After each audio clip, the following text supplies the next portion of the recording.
que Rafa Mora tiene gancho entre un determinado perfil de mujer, entre quienes no se quedan fuera algunas del colectivo Pantoja, es algo que resulta evidente. Amigo de Kiko Rivera desde hace años, sus ojos azules, sus musculosos brazos y su sonrisa parecen gustar a las chicas.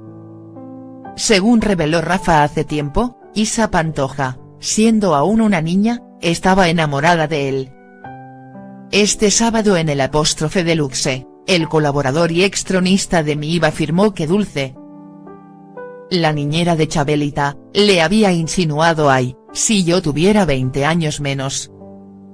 Una confesión que no hizo ninguna gracia que hiciera pública y sin negarlo, dijo, "Eso es historia.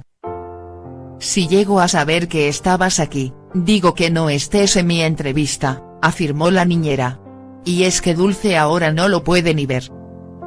Precisamente con una mujer del clan familiar Pantoja, Anabel Pantoja. Pero el bombazo iba a llegar más tarde.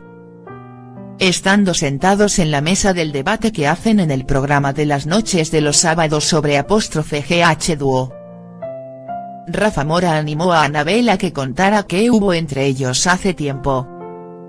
Anabel hacía oídos sordos, pero Rafa estuvo insistiendo hasta que al final lograba que la sobrina de Isabel Pantoja hablara de ello, "Fue hace mucho tiempo. Estábamos en Mujeres y Hombres y viceversa y lo veía muy guapo.